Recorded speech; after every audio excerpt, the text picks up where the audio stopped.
Hi, and welcome to this month's Chopping Wealth. I am Brian Portnoy, founder and CEO of Shaping Wealth. My guest this month is my friend Sameer Munshi of EY. How are you?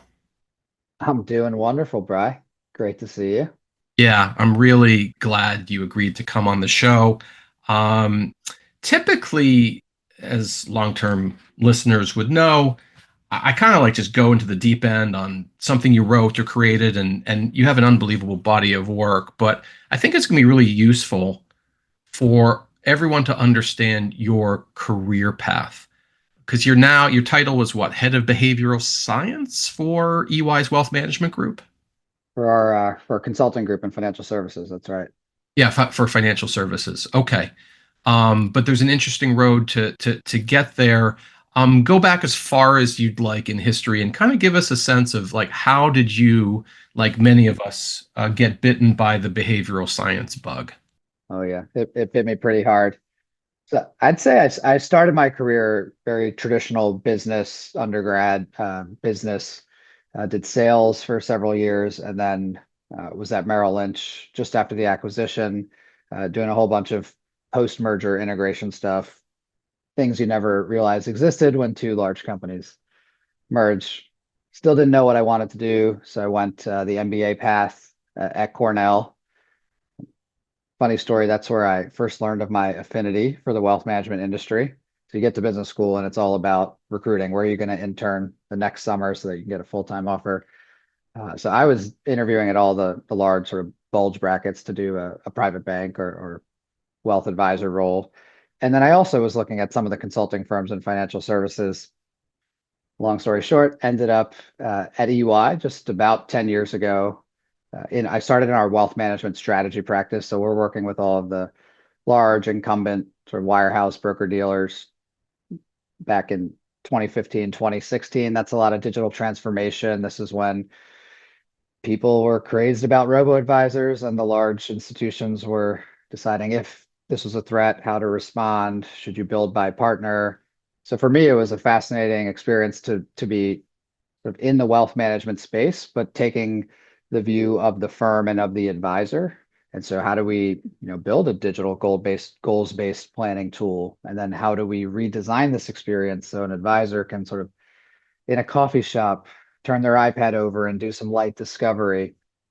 Through those first few years, learned a lot, but also realized as firms were launching, especially digital, as firms were launching, they were having this little engagement problem. They're spending tens or hundreds of millions of dollars over many years, and then they're not getting the consumers or the advisors to use the apps or to use the newly designed process the way that they envisioned.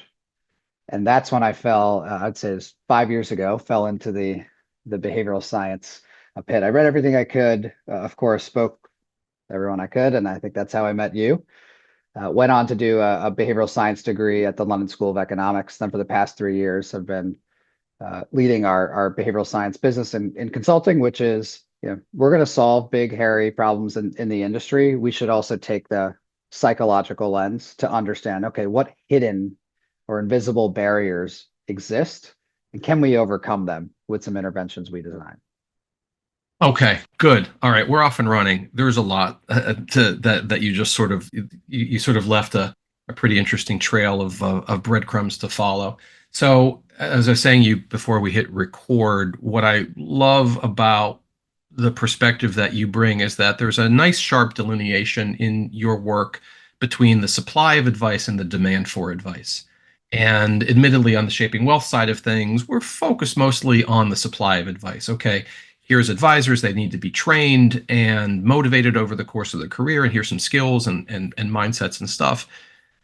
On the demand side, it's, well, wealth management is a consumer product, just like an automobile or pasta sauce or whatever.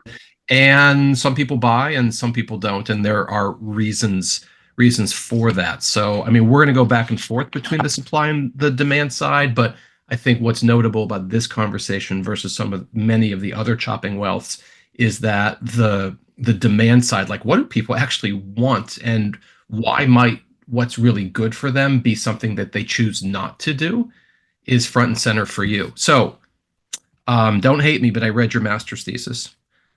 Wow, Brian, I'm more impressed than shocked. I have a couple red lines, a couple notes. I'll share those with you.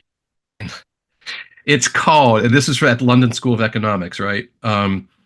It's called Please Don't Judge Me: How Framed Messages Can Influence the Decision to Seek Financial Advice. So this is why I frame it as the demand for advice.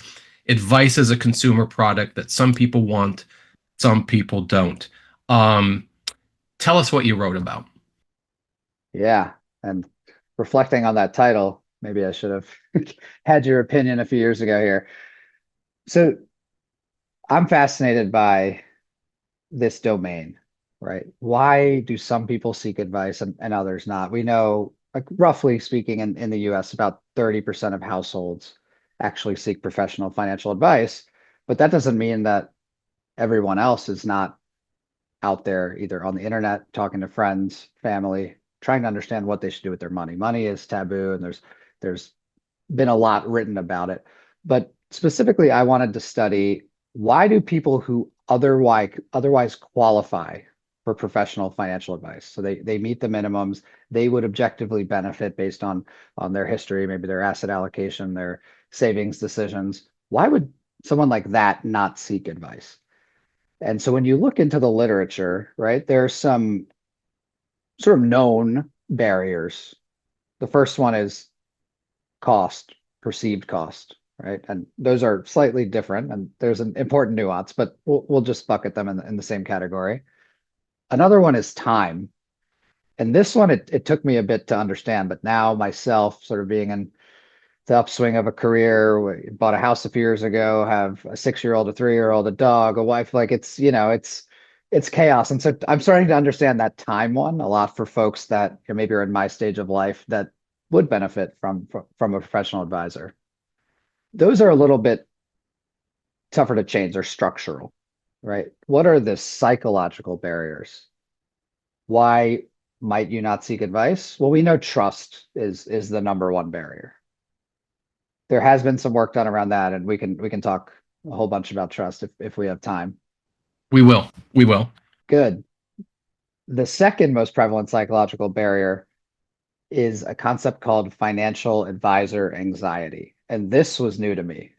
And that's why I wanted to dig in and write an entire dissertation on the topic. And financial advisor anxiety, which you're going to define in a second, is in some sense the driving variable. I don't know, the independent variable for why some seek advice and don't seek advice. That was the framework for what you were trying to research. That's right. And how can you overcome? And they say about 50% of the population has advisor anxiety. Yeah. So what is that? So that is you're not willing or afraid to seek professional advice, although you qualify for it and you would benefit.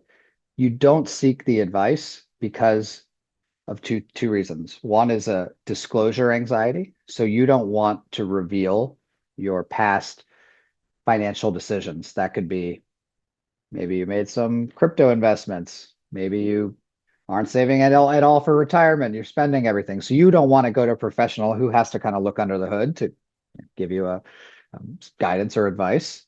Or evaluation anxiety. You think you'll be judged for any of your past or current decisions. And this phenomenon, this comes from researchers named Garens and Hershey, and they developed an entire scale. So it's like 11 questions that you can measure the amount of financial advisor anxiety any consumer has in a quick little quiz.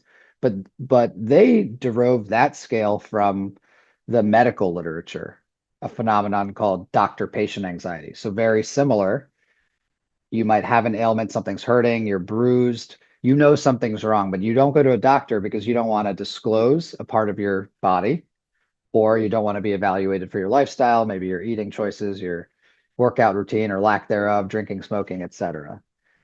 Interesting. Okay. So basically, I mean, I step back and think about how I think money, I think the data is that money is the most difficult topic to talk about with others. I think the American Psychological Association, in its annual report on stress in America, money is always first or just about first in terms of sources of stress, more than, sort of family issues or politics or religion or fear of mortality. I mean, money is the big thing. So people, it's the third rail, and I think there's very deep reasons for why that's so. Basically, people don't like to talk about it generally. They might feel embarrassed over some decisions that they've made in the past. And shame is actually one of the most powerful things that we can feel. So you want to, we are shame avoidant.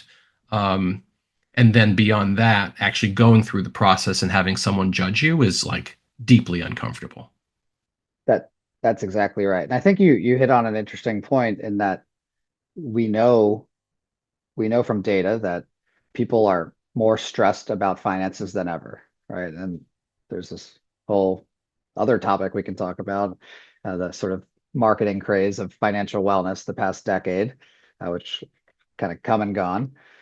But you'd think logically, right? If folks are more stressed than ever about their finances, and if they qualify for advice, and there's data showing if you have a professional advisor, you will both objectively and subjectively be in a better place. You'd think actually there'd be more of a demand for advice than ever, especially if you have anxiety, but that's not the case. Okay. Okay. So what did you, okay, so the big variable was people are anxious and embarrassed over the entire topic. They just don't, it's like you said in the medical space, I'm not feeling well. I just don't want to deal with it. I don't want to talk about my problems. Maybe it'll go away. Something will happen where like the problem is solved. So, that's kind of the driving variable that you focused on. What impact did that have? What did you learn about really the interventions that are relevant to overcome that or not? Yeah, so what I wanted to do was kind of recreate from a top of the funnel marketing perspective, right? What is the industry saying today? How are they marketing to consumers? And again, this is online digital experiment. So looked at all of the top firms, RIAs as well. And by and large, it's a similar message, right? Work, save, invest. Yeah, we can provide you with a professional by your side, right? Very sort of common buzzwords. You hear a lot of modern wealth management, and there's this sort of ambiguity to it, but it's prevalent. It's sort of a copycat industry, as we know, and there's not really a focus on what's the right message for a consumer, right? There's like the industry perspective, and we talk a lot about fiduciary and what do these terms even mean to an everyday consumer? And even if that consumer is high earning and or they've got multiple degrees, they're doctors, lawyers, et cetera, those people in our my interactions over the last 10 years working with advisors and firms and listening into to client conversations, even the smartest people don't have a sense for how this industry works and especially the terminology. So specifically through this experiment, we created a control group with which looked like, a mix of the top five online prospecting experiences, going through a little questionnaire and then matching with an advisor. And then we had four different experimental groups, right? So think of like an A/B test for your listeners. One group saying a industry standard message, and then how do you overcome advisor anxiety? So for the folks that they don't want to take this free initial consultation because they don't want to reveal or disclose their finances, how do you overcome that? So one intervention we tested is a simple acknowledgement. So in the marketing message, we know it can be scary to talk about your finances, especially the first time. Another group, and then they see the same sort of industry standard language. Another groups, we did something uh, called destigmatizing. So our advisors will never judge you, right? And then industry standard. The third, we combine those two. So we want to acknowledge that it can be scary and then reassure them, destigmatize, we'll never judge you. And then the last one was interesting. We saw this in the believe it was the dental literature. So anonymity. So give consumers the opportunity to take this free initial consultation anonymously. If they want to use a pseudonym, they can use a pseudonym, but you sort of make that pronounced in the messaging. Of those four groups, all of them saw a higher conversion rate as measured by scheduled appointments. The the group that saw the highest lift, we saw, I think you have to double check my numbers here. I think last I checked, it was a 3x lift versus the control was the third, where you're combining the reassurance plus the acknowledgement. So we know it can be scary to talk about your finances. Don't worry, our advisors will never judge you.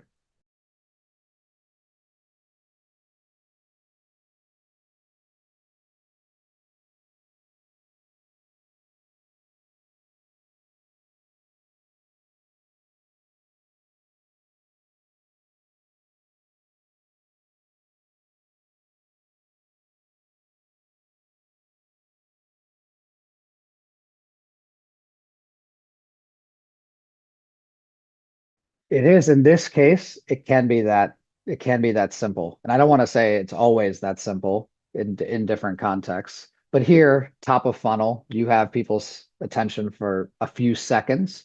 And if their barrier, which again is invisible, you don't know if they're anxious. So you acknowledging that relieves their stress. You are able to overcome that barrier in a way that they weren't expecting. So they're more likely to take the call. Okay. Call this the destigmatization protocol. There we go. Pretty onerous. Ominous sounding, not onerous, ominous sounding. But I would say, Brian, I think financial advisors, especially experienced and successful financial advisors, are doing things like this naturally, right? Maybe not exactly this in this context, but maybe, right? Maybe they're sensing in an initial interaction, hey, this there's some hesitation. I'm Let me try to make this person feel more comfortable. And so all we're saying is, or all I'm saying in this research is there's this phenomenon out there that maybe most people don't know about in our industry, and it's advisor anxieties. There's a whole host of reasons why a consumer might not seek advice and might not take your meeting. This is one that it could be anxiety. So if you're sensing that, a little reassurance goes a long way, according to this experiment. Okay. Um, all right. So you went on from there, yeah, it was after that paper with our mutual friend Prasad Ramani. Shout out to Prasad at it was Syntonic, now it's Behave Mhm. Technologies. All right, way to go. So you wrote about kind of personalization, customer segmentation, and you wrote the line, identifying and understanding the hidden traits and emotions that affect financial behavior and decision making could improve the conversion, engagement, and retention of consumers. In some ways, on the supply side, I'm sorry, on the demand side for advice, that's kind of the whole shooting match, right? Identifying the traits and emotions that affect our behavior improves people signing up for advice. Certainly, if you can do it. If you can do it. Okay. So I guess where has, so you've been in this space, you went and did a master's thesis. It's actually really interesting to me, sort of how you framed the research and what you found. And now you're writing a lot more about this. Can you push further on this topic of customer acquisition, customer friction, resistance by regular folks? Maybe even layer in a bit of the socioeconomic status data because presumably it's a luxury good, right? Because there are minimums. Maybe it's 500,000, maybe it's 1 million in investable assets, whatever it is. But maybe sort of educate us even further on sort of where the barriers for demand lie in this space. Yeah, and I think I'd start with as you reference the paper with Prasad. So this industry talks a lot about personalization, and I think most consumer industries talk about personalization, but all they're really doing is putting someone's name on a mass email or collecting some sort of wallet share data from a vendor, right? There's not really the who am I? It's just a host of demographic and behavioral data, as in where are people clicking? What ads are they viewing, right? You're getting data, and not to say it's not valuable to create these sort of personas, right? And that's what happens in the home office, right? So behind the scenes, you've got hundreds or thousands of people in data analytics teams that spend a lot of time trying to understand who are our customers, who are our prospective customers, what is their propensity to engage with financial advice, with other products that we offer. A whole lot is going on behind the scenes in which they're trying to direct traffic. What they're not doing, and where I think Behave Tech would say there's a huge opportunity, and I would agree, is if you can measure scientifically, right, through a questionnaire, what what is Sameer's advisor anxiety score? Am I high on this advisor anxiety? Is it daunting to me to share my credit card, history and have you, Brian, my advisor, in good faith trying to give me advice, but am I just a little bit too scared to do that with you, Brian? What That's one trait. That's just financial advisor anxiety. If you can now layer in a few more known traits, and I'm not a huge bias guy. I know there's inventory of 200 biases out there, but a couple of important sort of decision-making styles, like are you a maximizer or a satisficer? Maximizers exhaust every option. They want to know they got the best deal. So they'll go through if there's 100 options or, wallpaper, one out of the two people in my marriage would exhaust every every option. They'd look at all 100. The other one of us is more of a satisficer. Okay, we looked at five, and this blue looks pretty good to me. Okay, well, good enough is good enough, right? So I think most people can relate to that example, right? There's two different ways to approach decisions. You don't have to necessarily look at every option before you decide. Now, how valuable would that be to you if you're an advisor? We studied that. So we did a globally representative survey of wealth management clients, about 2,600 in last year, 2023. Sorry, my years are bleeding here. And what we found is maximizers across the globe, we're able to measure maximizer versus satisficer. About 50% of people max and 50% of people are satisficers. Maximizers at any stage are 2 times more likely to leave their advisor. Why? Not surprising. Why? Because they're willing to exhaust every option. They're constantly considering and reconsidering.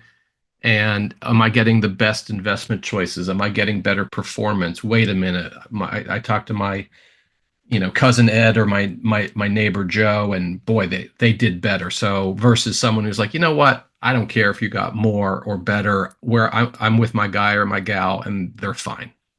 Exactly. So it makes sense once you know, right? Once you hear this, it's not shocking, but most of us aren't thinking through this lens, right? We're not thinking about, is my client a maximizer satisficer? And I'll add one more thing, that that number that 2x goes to 4x more likely to leave your advisor if things are complex. So if things are complicated in the market, 4 times more likely. And then there's also engaged. Sorry, I'm saying one more thing, and then I'm remembering one more interesting insight. So one last thing: Yeah. Keep it going. engagement preferences. So if you're a maximizer, because you like the attention to detail, right? You want to exhaust every last page, the industry standard, 40-page report. You'll actually look through all of that. A satisficer, if you give them that detailed report with all of the tables and capital markets assumptions and all that, they're going to put it aside and be less likely to talk to you. Yeah, they want the one page plan. They want the one. They don't want the full book. I want to you the maximizer versus satisficer. I think that goes back to what Herbert Simon in the 50s. I think it's a really important distinction about kind of some elements of the human condition and the way we, the way we approach the world. You said that in your survey it was 50-50.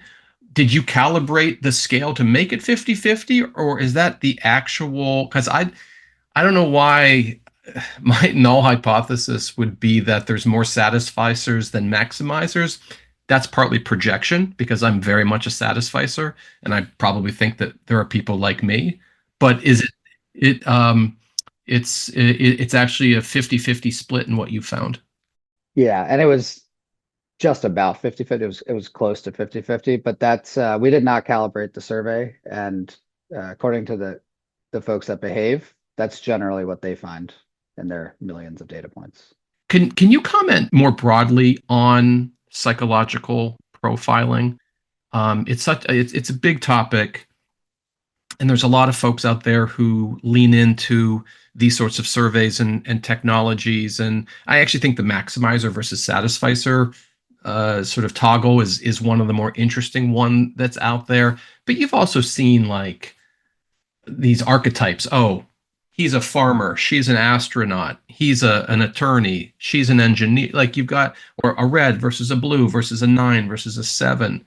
Um, there's so many different ways that investors get profiled, and you've probably seen a full suite of firms going at this. I guess what's your general view on the practice and usefulness of tagging your client base or your prospective clients? I think it's very well intentioned, and it's an evolution, a positive evolution from what was happening before, which as a consultant, I hope I don't get in trouble, but probably not many consultants watching this. In the past, those archetypes were created just based on sort of intuition. So a lot of just demographic, oh, you're Gen Z of this age, you probably prefer digital. And so that's evolved now into the archetypes you're discussing, which are typically data driven, right? So at least there's more than just intuition going into the formulation. I would stand very firmly that that's not the answer. The answer is more at this trait level. And I don't think you need to know every trait, and you don't need to try to create this, there's this cluster of most of these people, if you do X, well, then they'll do Y. But rather, let's find the two or three most important traits, decision styles like maximizer or satisficer, or if you're promotion or prevention focused, right? Are you motivated by achieving goals, or are you motivated by the fear of failure, right? So whatever your context is, there's a couple of traits that if you get them right, it just changes how you converse across the life cycle from all the way. Probably an 80-20 thing. Promotion versus prevention. It's sort of a loss aversion proxy. Am I going for the gain, or am I going to protect from pain? If you get these directionally right, you're probably going to be in a much better place broadly across your practice. Is that right? 80-20, spoken like a true consultant, Brian. Well, you'll hire me someday. Yeah. Um, okay. And so what else? So we were asking about profiling. You also have, sort of some researcher views in this piece with Prasad on, investor preferences, sort of stated versus preferred. And that's always an interesting topic for me because, as we at Shaping Wealth work with advisors and advisors work with their clients on goals, um, a lot of people just don't know what they want beyond sort of big things. Well, I want to retire comfortably. I want to retire with dignity. Maybe some specific things like, well, I want a vacation home here, or I want to support the kids there, and that's fine. But it ends up that a lot of times what we want is only revealed in context through our behavior. What challenge does that stated versus revealed preference function, bring to the world of figuring out how to best serve clients? Yeah, this is sort of the bane of my existence in a good way. Did I touch a nerve? No, no, this is what I get excited about because it's a whole new way of thinking. And again, most of my work, it's with leaders and executives of firms who traditionally, right, in this industry and most industries, traditionally decision making in firms, should we launch a new product or service, right? It's intuitively those decisions are made by people that have a lot of experience. They have a sense for their business. They have a sense for where they think the industry is going. They look at competitors. They look at sort of beacons in other industries, and they logically make decisions about where to invest massive amounts of money and resources. And so I'm giving you in a slightly different context. The answer first is when you ask people what they want, so a stated preference, Brian, would you like a service that would automatically find the best sweaters and colored shirts that are completely tailored to you? Would you like something like that, Brian, if that was available? Yes, please. Okay. And would you be willing to pay, well, let's call it $100 a year for it? Yes. Okay. Playing along. Great. So we fast forward and what happens is, well, Brian, we asked 100 other Brians, and most people said yes. We build this whole product, we launch it, and then we start to market to Brian. Well, maybe Brian clicks on a few links. Maybe he decides not to click on the links. Why isn't Brian actually using this new service that he said he wanted? Well, we don't know because we didn't test anything. We didn't seek to understand actual revealed behaviors. We just asked him stated preferences. And so I've seen hundreds of millions of dollars go down the drain over multiple years in that when you just ask someone, you could very well, and it sounded like you would genuinely be interested in a service like this that I just made up. You could very well be thinking you are telling the truth. But then when you're actually offered that service later for any host of reasons, you might be like, oh, well, they don't have the right color scheme, or um, I found this other company that I really like, and I could just buy these on my own, or my budget, my situation changed, or I don't have to wear sweaters anymore. So many things can change. So we didn't put you in a revealed preferences context. We just asked you, and so or you might have just felt like, hey, I really like this interviewer. I'm gonna try to be socially desirable. I'm going to give him the answers I think that's going to make him happy. And it doesn't really matter, right? And so there's all these reasons why stated preferences don't are not necessarily indicative of actual behavior. And where we see that the most in our industry is risk tolerance questionnaires. Okay, good. Good, good, good. This is great. Keep going. I want to. So it's the exact same thing. We're required by law to ask our customers, our clients, risk tolerance. Everyone knows that. And we ask it in such a banal, just oversimplified and impossible to standardize way of just this like scale, 1 to 5, 1 to 10. You're conservative, aggressive, or you're somewhere in between. And do you know capital preferences, Brian? Yeah. So I think they do the best job of explaining this. They'll talk about, Brian, on a scale of 1 to 10, how much do you like dolphins? How would you answer that? 1 to 10. Oh, 3. 3. Okay. It'll be a little bit harder, but it should still work. I'll change. How about 6? No, it's fine. Say 3. On the same scale of 1 to 10, how much time, money, or effort have you spent with dolphins? 0, unless my kids wanted, when they were much younger, would want to go to SeaWorld and we'd go see the dolphins. And that's your sort of revealed preference is you stated a 3, which is actually still pretty low, but the difference between 3 and 0 is not nothing. It's very significant. Now, a lot of people, when you ask that question, people are like, oh, dolphins, yeah, they're so cute. Imagine being on a boat. And they're like, of course, I love dolphins. I'm a 7, right? But really, they've not actually spent any money, time. It's not a priority for them. So their revealed answer is 0. And so that's how they designed their risk profiling questionnaire. It's the series of 6 questions that can get at uh, both your true risk tolerance on a scale, as well as your dollar threshold, right? So what's the dollar amount you're willing to lose? Where are you on a conservative, moderate, aggressive scale? And how consistent are your decisions? So most of the folks who will be listening to this, I suspect, are not wirehouse advisors. That's not sort of where Shaping Wealth has landed in the world. And you're big time consultant dealing with the biggest wealth management platforms on the planet. But there's going to be a lot of people listening and saying, yeah, my clients say they want this and I do that, but then they don't want that. Boy, is this frustrating. And there's even an analog to just sort of advice adoption.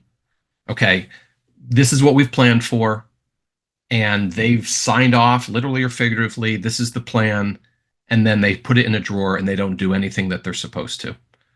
And so, as it relates to, I know it's a bit of a theoretical topic. It's one that I've thought about for a long time, but I think it's very practical, stated versus revealed preferences or stated preferences versus revealed behaviors. Most people listening to our conversation aren't going to hire EY. They're not going to invest in some massive survey or research effort. Are there any kind of practical tips that we could help advisors better understand or anticipate revealed behaviors without having too much trial and error that can undermine an RIA that's not sort of drowning in resources to spend on these things? Yes, and 100%, right? And I think what we've been talking about is where the industry by and large will go through technology, because you'll be able to profile for traits, decision styles. You'll have access to sort of more revealed behavior data. So it's a long way to get there, but I think everyone's going to get there. The RIAs, the wirehouses, RIAs might beat them for all we know. I think you're bringing up a very important question that I'm positive the best advisors are doing naturally, right? Which is not just asking stated preference or sort of stated behavior questions. They're asking for examples of when is the last time you did X. So maybe it's, I want to be able to travel a lot as I, enter this phase of life, pre-retirement, whatever it is. Okay, like tell me about your trips the last year or year or two, right? So you're getting a little bit at the revealed behaviors. And this is like a very simple analog, and I'm again positive folks are already doing things like this, but do you really want to travel? Like, is it, you that might be the case, right? But let's see, like, do you have like a real history of traveling? Or when you're answering that question as a client, are you talking about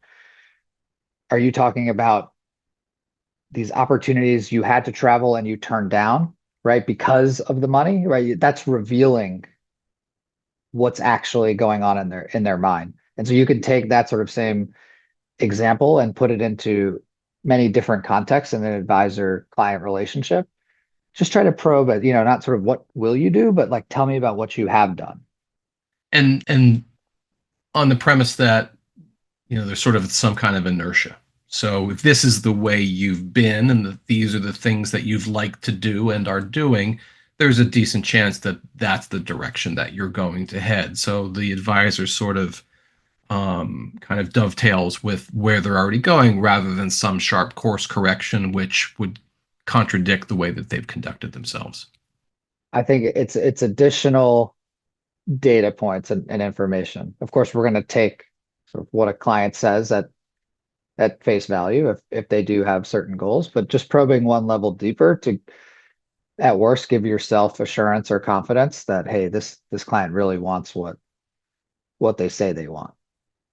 Switching topics, I want to talk about generational change and the provision of financial advice as a consumer product from the greatest generation to baby boomers, Gen X, millennial, Gen Z, and Gen Alphas, I guess, coming up the pike. Um, and I've always thought that we muddy the conversation by failing to distinguish between two things. One is life cycle or life stage. So anybody who's 25 is probably at a different stage of life than somebody who's at 55. And you're going to have, you know, marriage, kids, death, divorce, experience in that 30-year delta, right? Versus, well, are there cultural distinctions between Gen X, Millennial, and Gen Z? Now let's create the context of the great transfer, right? 84, Cerulli report, 84 trillion in assets is going to flow down from my parents to either me or my kids. And this is being put out there by everyone from a wirehouse to a small RIA as a massive tailwind to their business. But it begs the question of whether millennials and Gen Z think of advice differently than I might, as someone right in the middle of the Gen X generation. What's your thinking? Number one, do you agree with that distinction between life cycle and cultural generational differences? And two, to the extent that you agree that I'm completely right, which is probably true. Just kidding. You can completely disagree. But like, how are you thinking about advice adoption as we cascade from Gen X to millennial to Gen Z, and whether Gen Z in particular has a different perspective and needs as advisors try to connect with them, not just in the immediate sense of, well, they've got a few bucks and I want to work with them now, but also in the context of their parents. I mean, to be a little bit direct, their parents have a lot of money. I want to be nice to them now so that when they inherit that money, they'll work with me. Man, we could go a whole nother hour here. This. Oh, yeah, I forgot. This is 4 hours. This is like Joe Rogan. Yeah, we're just going to keep. Oh, that's a great idea. Okay. No, we'll go till we go, but you have the floor. How do you think about this topic? Yeah, so I am firmly in the camp of life stage, and that giving these sweeping generalizations to 10 to 20 year generations that we sort of make up anyways, uh, is not doing justice. And I think that's the same sort of discussion we were just having around profiling, right? It's just not fair to say, oh, you were born within this 15-year swath. Okay, I'm going to treat you the same as everyone else born in that 15-year swath, more or less, right? That's kind of what generational differences are. Of course, there's macro differences, but I think the primary drivers of behavior are going to be life stage and then psychology, like the decision styles, your your loss aversion, your fear of disclosing your personal finances to your advisor. So I don't pay a ton of attention to that, and we did study it a bit, and we came to that same conclusion. There's no significant generational differences once you control for life stage. Barriers to seeking advice. Okay. Well, that's really interesting. So in other words, people are people. It's just that across ages and stages, they're going to evolve and adapt in a reasonably predictable way. I mean, what about social media, communication technologies, more of a, I think about my kids in a TikTok, Snapchat type world. Would they, not my kids specifically, but would their Gen Z generation want to receive information in different ways? Is that a lever to pull on, or is that kind of sort of window dressing for the deeper life stage thing that you're talking about? That's a great question. So it's fascinating. I think one, how old are your kids, Brian? 22, 20, and 18. Okay, so a little young for advice. Um, Oh, I give them advice. They don't listen or take it, but they get a lot of it in the Portnoy household. Trust me. I definitely believe that, and I'm sure they're smart kids, and they'll heed that advice once they sober up a little bit. Um, so, is there a difference in the way that your kids consume information versus my generation? Sure, absolutely. Like, I don't think anyone's arguing. You've got more short format digital content, and people are, for better or worse, probably for worse, just doom scrolling.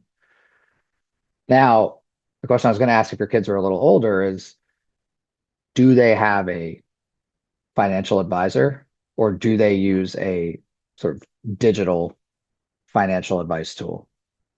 Yeah, not relevant in my specific. Give them 5 to 10 years, and that's something they'll be thinking about. Right. They'll be thinking about advice. And what I found over and over is once you have real money on the line, right? So your kids are 30 and they're like serious about their finances, they want real advice. If they're not, dad's not giving them exactly the advice they need, they're not going robo. They might read, they might consume information, but they're going to do the same thing that my generation and your generation did, which is start with friends and family to get a sense for what people you trust and love, what do they do, right? Do they have an advisor? And then they're going to make a decision on either going to a human financial advisor or not. And it's the decision they're going to make is not, let me just use this robo advisor and this will solve all my problems. And, when I'm about to have a kid, I'm sure the robo advisor will help me figure out my insurance situation. And after I have the kid, I'm sure the robo will help me figure out my, trust and wills and all of that important stuff that's hairy and messy. And sure, I trust this digital experience to do that for me. No, they're going to go to a human because they want the reassurance. Um, you're actually on ramping to a really big topic of in the context of advice, which is trust. And when I think about sort of human first financial guidance, that's sort of the term that we use all the time. And human first is different than client first. Client first or client centric is that older version of personalization, but it's not particularly deep. Doesn't have, sort of a granular understanding of who we are, what makes us tick. Um, and so in human first advice, probably the most important currency in any relationship is trust. I know it's a big question, but how do you think about the idea of trust in the context of financial services and wealth management specifically? I love I love trust because I think every single human intuitively understands, knows what trust is, what it feels like, when it's there, when it's not there, in so many different contexts. And everyone knows the significance of it, right? If you don't trust your surgeon, you're not you're not going to let them cut you open while you're asleep, right? If you don't trust pilot or an airline, you're not going to get on that airplane. And while those, may or may not be more complicated than financial advice, when you look at the literature, what do people do when they don't understand something? Like when they think something is complicated, you rely on trust. Hell, we even do this at restaurants, right? We ask waiters, "Well, what's the most popular dish, or what do you recommend?" Right? Because I'm not sure, and there are many options here, and there's a lot of ingredients in each of these, fancy pastas. So we intuitively, as humans, we have to trust other people's opinions, or we seek other people's opinions to trust our own decisions. And so financial advice, and I think a lot of us, right, it's almost hard to step out of everything we know. We have the curse of knowledge. Everyone's sort of grown up or spent decades in this industry now. My favorite thing to do is to go talk to smart people who are not in this industry, right? They're so smart at something else. And the way that they talk about their finances and, personal anecdotes where I have family members coming to me with their 401k investment selection list, right? And it's just a foreign language. And I don't know, like, why do we call these things 401k? Like everything is just unnecessarily complicated. So um, go to me. I'm not even an advisor. I'm not a licensed advisor, but oh, you work sort of in financial services, right? Something like that. So you can help me. So it's all trust. It's like, did it trust that, our relationship or that my knowledge And so how do you build trust? And this is something we've studied and we've helped firms with. How do you build trust initially, right? So in an initial conversation, consultation, when you're in an advisory capacity, and there's a great framework in the literature, and I'll just kind of simplify a bit. These four pillars. One is you have to signal your credibility and integrity up front.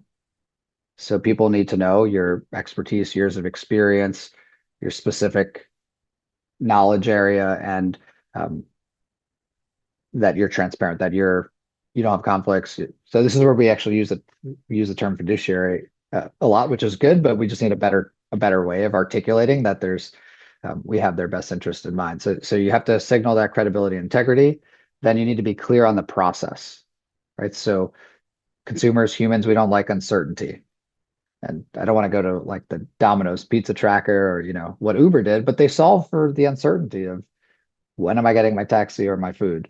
And so as a consumer in wealth management, you want to understand, okay, you want to meet, great. For how long? And then what's the process after that? Are there multiple meetings? What happens after that? What am I going to have to decide? So just being transparent on sort of that workflow, if you will.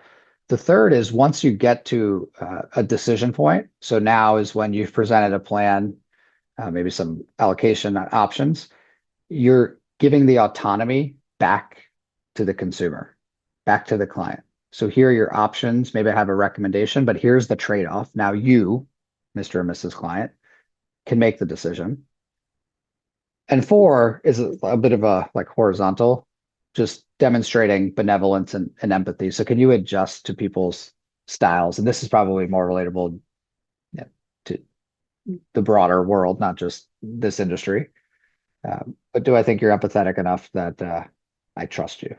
So those four things. They're upfront, signal credibility, clear on the process. What can I expect?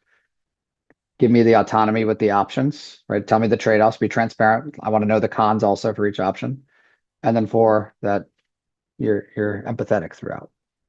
Hmm. So what do you do with that in a financial advice context? Is that, I mean, there, sort of the plan, sort of planning to be trustful, I would guess a lot of people do this naturally or intuitively, but you think about sort of a trust protocol across a large platform. There's might be might be an authenticity gap. I don't know, but how do you think about instituting that line of thinking in the context of a financial advice firm? Yeah, and I can give you an example without naming names. So we work with a large retirement firm, and they've got advisors that specialize in income planning. So what we did is we used that framework among a few others, and we shadowed, I think it was like 27 advisors for a full day. And so we were listening into all of their client conversations. And most of these conversations are sort of net new relationships, right? Because it's folks calling in, wanting to income plan, typically like right near retirement. So we're able to measure in these client conversations using the framework, did they build credibility and integrity? And there's sort of like subcomponents, and we were able to define like eight or nine for each of these buckets. And so just a checklist, did they talk about their years of experience? Did they mention a referral? And you go on to the process, right? And then were they clear about the process? Once they got to the plan and the options, were they hitting off? And then, were they adjusting their style, and were they sort of synchronizing? And I will say, Brian, I am continuously floored whenever we spend time like that with financial advisors because they are so good at being human. So good. And it's not like that in the home office, in the central office, where people are making decisions for how these interactions should happen and what type of technology they should use. And you just hear the conversations, and it's just the words are so relatable. I'm just shocked. I, I don't want to get in trouble by saying anything further, but I have some good examples that I can share another time. It's so good at it. So what we're able to do on these through the shadowing is actually quantify how much trust was being established, in a checklist method. And then we cut the data different ways. And, are these inbound calls versus scheduled calls, a whole bunch of different uh, ways we were able to look at, okay, like where were we seeing the best outcomes? And you correlate that to the trust framework and you see, something like an um, 80% correlation between when you hit off more of the trust framework, you have better outcomes, meaning people end up implementing the plan. And so we designed an experiment where we effectively, if you think about, I don't want to say script, but like an engagement model, like a client engagement model. So how do you have this conversation? Of course, every advisor is going to do things their own way, but we just sort of gave them a little checklist of not exactly what to say, but just cover off on your years of experience, your specific expertise, that you're not commissioned from this conversation, et cetera. And then ran an experiment, compared one group to the control, or sort of business as usual. And with under 2 months, we saw an 80% lift in conversion. So it's like small but mighty, right? That's the power of behavioral science. It's these little, it goes back to dissertation. The words matter. And so if you can say the right words, they can go a long way.